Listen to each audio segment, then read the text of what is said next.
बिस्मिल्लाहिर्रहमानिर्रहीम। अस्सलाम वालेकुम नाज़रीन, आप यूट्यूब चैनल देख रहे हैं। मैं इमरान खान हूँ। नाज़रीन, सबसे पहले पाकिस्तान तहरीक इंसाफ के बानी चेयरमैन इमरान खान साहब और साबिक़ वज़ीर आज़म का जो स्टेटमेंट है अडियाला जेल से, वो मैं आपको बताता हूँ। आज पाकिस्तान की तारीख़ का बहुत इंपॉर्टेंट दिन है। आज के दिन 1971 में पाकिस्तान दो लख्त हो गया था। मशरक़ी पाकिस्तान हमारा अलग हो गया था और वहाँ पर बांग्लादेश एक अलग मुल्क बन गया। और आज के दिन में 2014 में आर्मी पब्लिक स्कूल में एक सानिया हुआ था, बहुत बड़ा खौफनाक सानिया, जिसमें बहुत बड़ी तादाद में तलबा को और उसातिज़ा को शहीद कर दिया गया था। और उस पर पूरी कौम आज तक दिल गिरफ्ता है। पूरी कौम आज तक उस सानिया को भुला नहीं सकी। और आज भी बहुत सारे ऐसे मज़ीद सवालात मौजूद हैं, उन सवालात पे हम बात करेंगे। लेकिन पहले इमरान खान साहब का स्टेटमेंट जो जारी किया गया है उसमें यह है कि इय्याका नअबुदु व इय्याका नस्तईन। सबसे पहले तो आपने घबराना नहीं है। मैं सारी उम्र भी जेल में गुजारने के लिए तैयार हूँ, लेकिन वक्त के यजीद के आगे कभी नहीं झुकूंगा।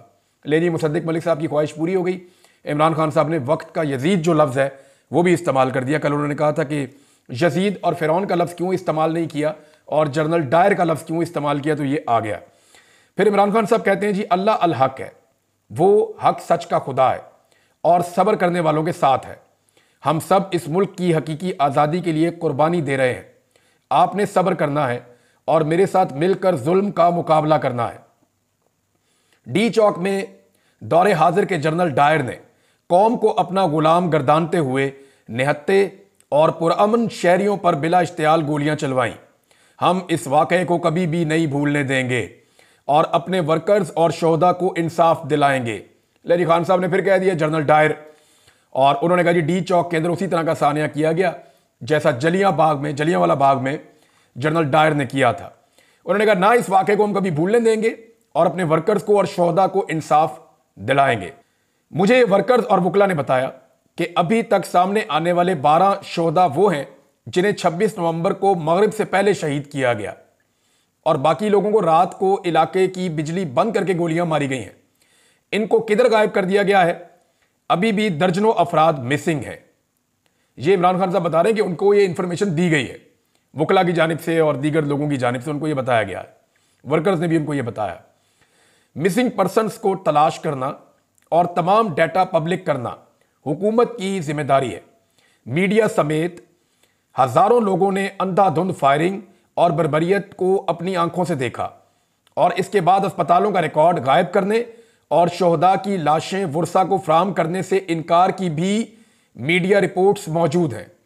हमारा मुतालबा है कि जल्द अज जल्द 9 मई के फॉल्स फ्लैग ऑपरेशन और 26 नवंबर के इस्लामाबाद कत्लेआम की शफाफ तहकीकात और जिम्मेदारान के तयन के लिए आज़ादाना जुडिशल कमीशन तश्कील दिया जाए, जिसमें सीनियर तरीन सुप्रीम कोर्ट जजेस शामिल हों। कौम तैयार रहे, मैं जल्द अगले लायामल का ऐलान करूंगा। अच्छा नाज़रीन, एक खबर और भी रिपोर्ट हुई है और ज़ुबैर अली खान साहब ने इसको रिपोर्ट किया था। और ख़बर यह थी कि इमरान खान साहब ने गालिबन अपनी जो तहरीक है सिविल नाफरमानी की, उसको हुकूमत से मुज़ाकरात की सूरत में एक हफ्ता आगे करने का इशारा दिया है। ये चीज़ें पाकिस्तान तहरीक इंसाफ जब कन्फर्मेशन के साथ सामने लेकर आएगी तो आपके सामने आ जाएंगी। बहरहाल इमरान खान साहब वहीं खड़े हैं जहां वो पहले दिन से खड़े थे। यानी उन्होंने अगर कहा था कि एब्सोल्युटली नॉट, तो ये वो वाहिद आदमी है जो अभी भी अपने मौक़िफ़ के ऊपर खड़ा है। वरना लोग अपना मौक़िफ़ बदल लेते हैं। गिरफ्तार होने के बाद लोग अपना मौक़िफ़ बदल लेते हैं। पिछले दिनों किसी ने कहा कि नवाज शरीफ भी बहुत ज़िद्दी है और इमरान खान भी बहुत ज़िद्दी है। तो बिल्कुल ये बात ठीक है कि इमरान खान अपने उसूल के ऊपर खड़ा रहने के लिए जिद कर रहा है कि मैं अपना उसूल नहीं तोड़ूंगा, अपने मौक़िफ़ से पीछे नहीं हटूंगा। और नवाज शरीफ ने हमेशा गिरफ्तार होते ही डील की जिद की है और इतनी जिद की डील की कि नवाज शरीफ को हर मरतबा डील मिल गई है। कभी अमेरिका ने डील लेकर दी, कभी सऊदिया ने डील लेकर दी, कभी किसी और अरबी मुल्क ने डील लेकर दी, कभी पाकिस्तान के अंदर एस्टेब्लिशमेंट में मौजूद लोगों ने डील लेकर दी। लेकिन इमरान खान साहब जो हैं वो डट गए हैं, वो इस तरह की डील लेने के हक में नहीं है। जबकि दूसरी जानिब नवाज शरीफ साहब जो हैं वो हमेशा डील लेने में कामयाब हुए हैं। इमरान खान साहब ने एक और बात की और इसको फवाद चौधरी साहब ने भी इसी बात को रिपोर्ट किया है। मैं मेरे ख्याल में फवाद चौधरी साहब का जो स्टेटमेंट है वहाँ से आपको पढ़ के सुनाता हूँ, ज़रा आसानी से आपको समझ आ जाएगा। फवाद चौधरी साहब कहते हैं कि इमरान खान साहब से मुलाकात हुई। आज 9 मई के एक और जाली मुकदमे में अडियाला जेल हाजिर हुए। इमरान खान से दूसरी मुलाकात हुई। शाह महमूद कुरैशी से भी एक तवील अरसे बाद मुलाकात हुई। इमरान खान, शाह महमूद कुरैशी और मैं तवील अरसे बाद सियासी मुशावरत कर सके। इमरान खान और शाह महमूद के जवान हौसलों से नया वलवला मिलता है। इमरान खान का पैगाम एक ही है कि 500 छोड़ 500 साल जो है वो जेल में रखो, यानी 500 दिन हो गए ना इमरान खान साहब को आज जेल में। आप अंदाजा करें कि नवाज शरीफ कभी भी ऐसे जेल में रह ही नहीं सके। नवाज शरीफ के वो जेल वाले कमरे में आपको दिखाऊंगा तो आधे से ज्यादा पाकिस्तान दरखास्तें डाल देगा कि हमें यहां पे बंद कर दो। जितनी सहूलियात नवाज शरीफ के पास थी। पाकिस्तान के हालात भी ऐसी है ना, गुर्बत है, बेरोजगारी है, लोग खुदकुशियां कर रहे हैं, किसान है वो तबाह कर दिया है। मैं अगले वीलॉग में आपको कुछ ऐसे हकायक बताने चाहूंगा कि हुकूमत का सारा बयानिया जमीन बोस हो जाएगा। मैं आपको बताऊंगा कि इन्होंने मईशत को कैसे तबाह किया है और अदादो शुमार के साथ बताऊंगा। और ये अदादो शुमार और बयानात उन लोगों के हैं जो इस हुकूमत के साथ जुड़े हुए लोग हैं, और साबित करूंगा आपको कि किस तरह इमरान खान साहब के दौरे हुकूमत में चलती हुई मईशत को सिर्फ एक रजीम चेंज ऑपरेशन की ख्वाहिश पूरी करने के लिए तबाह बर्बाद कर दिया। पाकिस्तान को कितना बड़ा नुकसान और डेंट डला है वो सारा कुछ मैं आपको अगले वीलॉग में बताऊंगा। लेकिन पहले ये आप फवाद चौधरी साहब का स्टेटमेंट मुकम्मल सुन लें। उन्होंने कहा कि इमरान खान का पैगाम है कि 500 दिन छोड़ 500 साल जेल में रखो, मैं किसी डील करने के लिए तैयार नहीं हूं। हां, मुज़ाकरात करें, सियासी जमात है, सियासी जमातें गुफ्तगू पर यकीन रखती हैं। मुल्क में जारी बहरान के खात्मे के लिए बातचीत वाहिद रास्ता है। इमरान खान इंतकाम पर यकीन नहीं रखते, हुकूक पर यकीन रखते हैं। सियासी दर्जा हरारत में कमी मुल्क और कौम और सियासत के मफाद में है। अपोजिशन सियासी जमातों के ताउन से आगे बढ़े और मुल्क में नए इंतखाबात की तरफ जामे हल तलाश करना असल मकसद है। ये फवाद चौधरी साहब ने कहा है। लेकिन एक बात जो शेख रशीद ने की है ना, देखिए उनका तजर्बा बहुत ज्यादा है और शेख रशीद साहब ख्वाहिशात भी बाद बयान करते हैं और ये बहुत हम सुनते रहे उनके मुंह से। लेकिन एक बात उन्होंने बिल्कुल ठीक की है कि हुकूमत और पाकिस्तान तहरीक इंसाफ के मुज़ाकरात कभी कामयाब नहीं होंगे। उसकी वजह यह है, देखें ना, मुज़ाकरात में इमरान खान क्या मांगेंगे? जाली केसों में इमरान खान को अंदर रखा हुआ है। ये तो हुकूमत पहले ही ऑफर करना चाहेगी कि जनाब आपके जो जाली मुकदमात हैं, सियासी मुकदमात हैं, उनमें हम रिहाई करवा देते हैं। हुकूमत के बाद देने के लिए यही होता है। और वो भी एस्टेब्लिशमेंट अगर चाहेगी तो, क्योंकि ख्वाजा आसिफ ने अपने मुंह से कह दिया, खुद एतराफ जुर्म कर लिया है कि इमरान खान साहब जब कहते थे कि हम एस्टेब्लिशमेंट के साथ बात करना चाहते हैं, इनके तो पल्ले ही कख नहीं है, तो अब ख्वाजा साहब ने खुद ही कह दिया जी हम तभी बात कर पाएंगे जब एस्टेब्लिशमेंट चाहेगी। तो ये एस्टेब्लिशमेंट की कठपुतलियां हैं, जब तक एस्टेब्लिशमेंट नहीं चाहेगी ये हुकूमत बात नहीं कर पाएगी। ये तो ख्वाजा साहब ने खुद एतराफ जुर्म कर लिया कि जनाब हम तो कठपुतली हैं। इनके लोग बार बार ये कहते भी रहते हैं कि हमारी तो हुकूमत ही नहीं है, हमारी औकात ही नहीं है। इमरान खान साहब ने बात जिनसे करनी है उन्हीं से करनी है, जब वो उनसे बात कर देंगे तो हम भी चल पड़ेंगे। ये तो मामला है क्लियर। लेकिन ये हुकूमत दे क्या सकती है? हुकूमत और एस्टेब्लिशमेंट इमरान खान साहब को जो फौरी तौर पे ऑफर कर सकती है वो यही है कि बेगुनाह लोग आपके छोड़ देते हैं। लेकिन क्या 9 मई की जुडिशियल इंक्वायरी करवाएंगे? मुझे नहीं लगता वो करवा पाएंगे, क्योंकि उसमें बहुत सारे पर्दा नशीनों के नाम खुल जाएंगे और बहुत सारे बेगुनाह लोग जो साल 1.5 साल जेलों में रहे हैं उनको जवाब कौन देगा? उन्होंने किस बात की सजा भुगती है? नंबर 2, क्या 26 नवंबर की जुडिशियल इंक्वायरी करवाएंगे? इमरान खान साहब के मुताबिक जो वो मांग रहे हैं वो नहीं दिया जाएगा।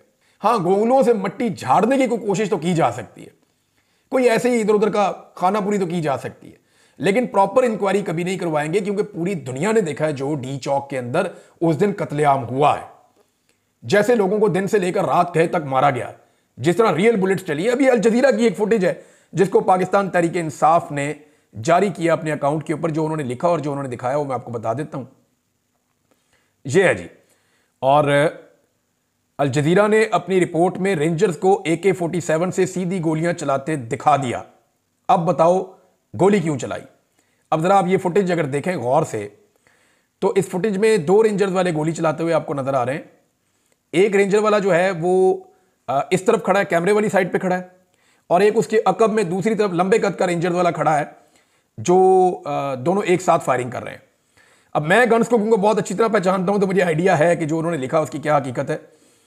जो इधर वाला रेंजर वाला है उसके हाथ में रिपीटर शॉटगन है। रिपीटर शॉटगन कहते हैं पंप एक्शन, यानी इसमें 2 तरह की होती है। एक रिपीटर होती है जो ऑटो पे अपने आप को रिपीट करती है, और एक जो शॉटगन होती है पंप एक्शन, उसको आपको पंप करना पड़ता है। हर मरतबा जब आप एक गोली चलाते हैं तो आपको एक दफा और पंप करना पड़ता है, फिर गोली चलाते हैं फिर पंप करना पड़ता है, ऐसे होता है। लेकिन यहां पे अगर आप ये देखें कि जो उधर वाला रेंजर्स वाला है उसके हाथ में जो गन है वो ये पता नहीं अब फुटेज हम आपको दिखा पाएंगे या नहीं दिखा पाएंगे यूट्यूब पे, क्योंकि यहाँ पे कुछ रिस्ट्रिक्शंस भी हैं। लेकिन यहाँ जो यूट्यूब या फेसबुक पे कुछ रिस्ट्रिक्शन है जिसकी वजह से, लेकिन ये मैं आपको कंफर्म कर रहा हूँ, अगर आप ये वीडियो देखें सोशल मीडिया पे वायरल है, ट्विटर के ऊपर और हर जगह पे, तो इसमें ये जो गोली चलाने वाला शख्स है उसके हाथ में AK-47 वाकई है, और ये पाकिस्तान तहरीक इंसाफ ने इसका जो है वो इसको क्लेम भी किया है और अल जजीरा ने इसको चलाया भी है। तो हुकूमत के और पीटीआई के मुज़ाकरात कैसे कामयाब हो सकते हैं, कैसे कामयाब हो सकते हैं? पीटीआई क्या मांगेगी उनसे? वो कहेंगे जी मैंडेट वापस करो। मैंडेट देते हैं तो चोर डिक्लेयर हो जाते हैं, हुकूमत भी खत्म हो जाती है और फंस भी जाएंगे बहुत बुरी तरह, सारा का सारा निजाम नंगा हो जाएगा, एक्सपोज हो जाएगा। तो ये मुज़ाकरात एस्टेब्लिशमेंट के साथ जब इमरान खान साहब कहते हैं तो ठीक कहते हैं। उसकी वजह क्या है? देखें, एस्टेब्लिशमेंट के पास कम से कम ये पावर मौजूद है कि वो कहे ठीक है जो हो गया सो हो गया, नए इलेक्शन करवा देते हैं। वो ये तो नहीं चाहेंगे कि जितना गंद मारा गया इस मुल्क में वो उठा के एस्टेब्लिशमेंट के और मौजूदा हुकूमत के इनके कंधों पे रख दिया जाए और इनको जलील और रुसवा किया जाए सारी दुनिया के अंदर। ये तो वो नहीं चाहेंगे। हाँ, लेकिन वो इतना जरूर कर सकेंगे कि ठीक है हम पाकिस्तान में फ्री एंड फेयर इलेक्शन की तरफ चले जाते हैं, आप हमें 6 महीने दे दें या 4 महीने दे दें या 5 महीने दे दें, आप निकल के अपनी पब्लिक कंपेन करें। उनको भी इजाजत देते हैं, वो भी अपनी पब्लिक कंपेन करें। 6 महीने के बाद हम आपको तहरीरी वादा कर देते हैं या हम आपसे वादा गारंटी के साथ कर देते हैं कि पाकिस्तान में इलेक्शन हो जाएगा, तो फिर पाकिस्तान में इलेक्शन करवा दिए जाएंगे। ये तो वो वादा कर सकते हैं। लेकिन जो पिछले गुनाह उनके हैं, अगर देखें उनके ऊपर अगर पर्दा उठाना होता तो आज तक हुकूमत-उर-रहमान कमीशन रिपोर्ट स्कूलों में, कॉलेजेस में और यूनिवर्सिटीज में पढ़ाई जा रही होती। 16 दिसंबर है ना आज के दिन पाकिस्तान को शिकस्त हुई थी और पाकिस्तान के हजारों फौजी जो हैं वो इंडियन कैप्टिविटी में चले गए थे। भारतीयों ने उनको गिरफ्तार कर लिया था, हमने हथियार फेंक दिए थे बदकिस्मती से। और हथियार हमने इसलिए नहीं फेंके थे कि हम लड़ने की कैपेसिटी या सलाहियत नहीं थी हमारे अंदर, हमारी बेशुमार गलतियां थी, जिनमें सबसे बड़ा मामला यह था कि पाकिस्तान की मिलिट्री एस्टेब्लिशमेंट ये नहीं चाहती थी कि पाकिस्तान की फौज और लड़े। और यह हथियार फेंकने का जो फैसला है मुख्तलिफ रिपोर्ट्स के मुताबिक वो यहां पाकिस्तान में किया गया था, मगरबी पाकिस्तान में किया गया था और वहां फौजियों को हथियार फेंकने पड़े। अब वो वीडियोज इंडिया हर दफ्तर में अपने उन्होंने तस्वीरें लगाई हुई है, हर जगह वो वीडियोज चलाते हैं, पाकिस्तान को रुसवा करते हैं। लेकिन अगर देखें अपने माजी की गलतियों से सीखना होता या उन गलतियों के ऊपर शर्मिंदा होना होता तो हुकूमत-उर-रहमान कमीशन रिपोर्ट जो है वो पब्लिक हो चुकी होती। लेकिन वो पब्लिक आज तक नहीं हुई। एस्टेब्लिशमेंट ने आज तक जो कुछ भी किया उसको कभी भी निसाब का हिस्सा नहीं बनने दिया। तो वो ये नहीं चाहेंगे कि जो कुछ 2024 के इलेक्शन में उन्होंने किया वो निसाब का हिस्सा बन जाए। तो इसलिए उसके ऊपर मट्टी डाल के वो आगे बढ़ने की कोशिश करेंगे और एक नया इलेक्शन ही हो सकता है। पाकिस्तान तहरीक इंसाफ अब कर क्या रही है? पाकिस्तान तहरीक इंसाफ के 2 मिशन है, इसको जरा आप गौर से समझ लें जो वो कर रहे हैं। और उसके मुकाबले में दूसरी तरफ से पीडीएम की जमातें या हुकूमत या उनका मीडिया क्या कर रहा है ये भी मैं आपको बता देता हूं। पाकिस्तान तहरीक इंसाफ का यह है कि हुकूमत के पीछे से एस्टेब्लिशमेंट की सपोर्ट निकल जाए। यानी ये जो हुकूमत है इस वक्त जो बैठी हुई है इसको मुकम्मल सपोर्ट है पाकिस्तान की मिलिट्री एस्टेब्लिशमेंट की। ये आलमी अखबारात में, मीडिया में हर जगह लिखा जाता है, मैं कोई अकेला नहीं कह रहा, सब कहते हैं कि, और ये सब जानते हैं, ये सारे के सारे ही जानते हैं, नैरेटिव एक है, बयानिया एक है, हर चीज एक है। पाकिस्तान का मईशत से लेकर दहशतगर्दी के मामला लेकर और पाकिस्तान के जितना भी अवामी स्ट्रक्चर है सब कुछ तबाह करने के बावजूद पूरी सपोर्ट जो है इस हुकूमत को एस्टेब्लिशमेंट की है, वरना ये हुकूमत तो 5 मिनट नहीं चल सकती। तो हुकूमत को एस्टेब्लिशमेंट की सपोर्ट है। पाकिस्तान तहरीक इंसाफ का पहला मिशन है कि एस्टेब्लिशमेंट की सपोर्ट हुकूमत के पीछे से निकल जाए। लेकिन वो तो निकलेगी नहीं, क्योंकि इस वक्त मामलात ऐसे हैं कि एस्टेब्लिशमेंट और हुकूमत दोनों इमरान खान को अपना दुश्मन समझते हैं और उन्हें लगता है कि इमरान खान आ गया तो हम दोनों के लिए मुश्किलात हो जाएंगी। अब एस्टेब्लिशमेंट की सपोर्ट हुकूमत के पीछे से कैसे निकले उसका पाकिस्तान तहरीक इंसाफ ने हल निकाला है। और वो ऐसे निकाला है कि एस्टेब्लिशमेंट के पीछे से जो अमेरिकन सपोर्ट है वो निकाल दी जाए। यानी अभी तक जो कुछ भी एस्टेब्लिशमेंट कर रही है इसमें एस्टेब्लिशमेंट को पीछे से अमेरिकन सपोर्ट है। अगर अमेरिकन सपोर्ट एस्टेब्लिशमेंट के पीछे से निकल जाती है तो फिर एस्टेब्लिशमेंट की सपोर्ट हुकूमत के पीछे से फौरन निकल जाएगी। ये है जी पाकिस्तान तहरीक इंसाफ का सिंपल मिशन। और इसमें जो ओवरसीज पाकिस्तानी है वो बहुत ज्यादा काम कर रहे हैं। अमेरिका और बरतानिया की सपोर्ट एस्टेब्लिशमेंट के पीछे से रफ्ता रफ्ता निकलती चली जा रही है। और आने वाले हफ्ते में मैं आपको पहले बता चुका हूं कि 25 तारीख तक कुछ ऐसी डेवलपमेंट्स होंगी। एक ट्वीट का जिक्र किया जा रहा है, वो तो बहुत देर से क्लेम हो रहा है, एक ट्वीट आ सकता है, लेकिन बड़ी चीज यह है कि इस्लामाबाद में एक टेलीफोन कॉल आने वाली है और उस टेलीफोन कॉल के बड़े जबरदस्त असरात होंगे, मैं आपको फिर बता रहा हूं। और दूसरी जो चीज है कि 2 हांडियों के ऊपर से ढक्कन उठने वाले हैं 25 तारीख से पहले पहले, एक बरतानिया में और एक अमेरिका में। और जब ये चीज आपके सामने आएगी तो कल से मुझे बहुत सारे लोग पर्सनली फोन करके मैसेजेस करके पूछ रहे हैं कि इमरान भी बताएं तो सी क्या चीज है। तो मैं उन्हें यही कह रहा हूं कि अभी नहीं, आप थोड़ा सा इंतजार करें, क्योंकि इसको जो ओवरसीज पाकिस्तानी हैं उन्होंने भी थोड़ा सा खुफिया रखा हुआ है और वो नहीं चाह रहे कि अभी चीजें बाहर आए। लिहाजा एक हांडी पकड़ी है अमेरिका में और एक पकड़ी है बरतानिया में। इन दोनों हांडियों के ऊपर से ढक्कन 25 तारीख से पहले उठने का ज्यादा इम्कान है और उसके बाद जब क्रिसमस की छुट्टियां खत्म होंगी तो आप जायका चखेंगे, आपको पता चलेगा कि मजा आया या नहीं आया, आपको सारी समझ आ जाएगी। बहरहाल अमेरिकन सपोर्ट एस्टेब्लिशमेंट के पीछे से निकल गई तो एस्टेब्लिशमेंट हुकूमत के पीछे से निकल गई और फिर हुकूमत निकल गई। हुकूमत फिर टिक नहीं सकती, फिर हवाई अड्डे होंगे, वहां से खसूसी परवाजें होंगी और कोई लंदन जाएगा, कोई जो है वो जाएगा अमेरिका जाएगा, कोई कहीं भागेगा, कोई कहीं भागेगा, ये या रुक नहीं पाएंगे। आज एस्टेब्लिशमेंट अपनी सपोर्ट बंद कर दे और अपनी सपोर्ट विदड्रॉ कर ले, ये अवाम इन हुक्मरानों को 5 मिनट के लिए इस इक्तदार के अंदर नहीं रहने देंगे जितना लोगों को गुस्सा है। आप अंदाजा करें कि अता तारर का स्टेटमेंट आप देखें कि आप में इतनी हिम्मत नहीं कि अगली कॉल दे सकें। मैं चैलेंज करता हूं एक बात पे, पीएमएलएन को मैंने कवर किया बड़ा लंबा अरसा, पीटीआई को भी कवर किया बड़ा लंबा अरसा, पीपल्स पार्टी को भी करते रहे हैं समहाउ, हालांकि पंजाब में वो इतनी ज्यादा रही नहीं जरदारी साहब के आने के बाद, लेकिन फिर भी। लेकिन एक चीज मैं बड़ी अच्छी तरह जानता हूं कि आज तहरीके लब्बैक के एक काउंसलर के मुकाबले में या पाकिस्तान तहरीके इंसाफ के एक काउंसलर के मुकाबले में अता तारर लाहौर में और इस्लामाबाद में जलसा करके देख ले, सवाल ही पैदा नहीं होता ये उनका मुकाबला भी कर सके। इंफॉर्मेशन मिनिस्टर है फेडरल, किसी एक हलके के अंदर चला जाए, एक यूनियन काउंसिल के वहां पे किसी काउंसलर को कह दे पाकिस्तान तहरीके इंसाफ के कि आप एक जलसा करें इस गली में, कल मैंने करना है, तो चेक कर ले किसके साथ ज्यादा बंदे निकलते हैं। मैं एक और चैलेंज करता हूं, आज यास्मीन राशिद जेल में, नवाज शरीफ को बोले अपने हलके में जाकर जलसा करें और पूरी ताकत इस्तेमाल करें, रियासती मशीनरी इस्तेमाल करें और शहरों से भी लोग बुला लें और सूबों से भी लोग बुला लें। नवाज शरीफ को बोलें अपने कौमी असेंबली के हलके में जाकर जलसा करें खुलकर, सरकारी वसाइल इस्तेमाल करके, और यास्मीन राशिद का सिर्फ जेल से एक वीडियो खिताब रख लें, आपको पता चल जाएगा कि किस जलसे में लोग ज्यादा आते हैं। ये जमीन आसमान का फर्क पड़ गया है, अब हर बंदा ही जानता है, सबको पता है कि कौन कहां खड़ा है। तो ये जो है ना, आप में इतनी हिम्मत नहीं कि अगली कॉल दे सके। अगली कॉल सिर्फ इमरान खान ने ये दी थी कि दुआ करें, तो उसके ऊपर जलसे जैसा माहौल बन गया था। पेशावर में बहुत बड़ा प्रोग्राम हुआ है, दुनिया के कई मुल्कों में बहुत बड़े बड़े प्रोग्राम हुए हैं। अब आ जाए नाज़रीन उन सवालात की तरफ जो उठाए गए और उनके जवाब नहीं आए। आज भी एक सवाल है जो पाकिस्तानी बार बार पूछते हैं 16 दिसंबर के दिन तक कि गोली क्यों चलाई, गोली क्यों चलाई, इसका जवाब नहीं आ रहा। गोली क्यों चलाई, यह सवाल बार बार पूछा जा रहा है। हर बच्चा, हर बड़ा, हर खातून ये पूछ रही है कि गोली क्यों चलाई। पाकिस्तान के अंदर लोग पूछ रहे हैं, पाकिस्तान के बाहर लोग पूछ रहे हैं गोली क्यों चलाई। हर शख्स ये पूछ रहा है गोली क्यों चलाई।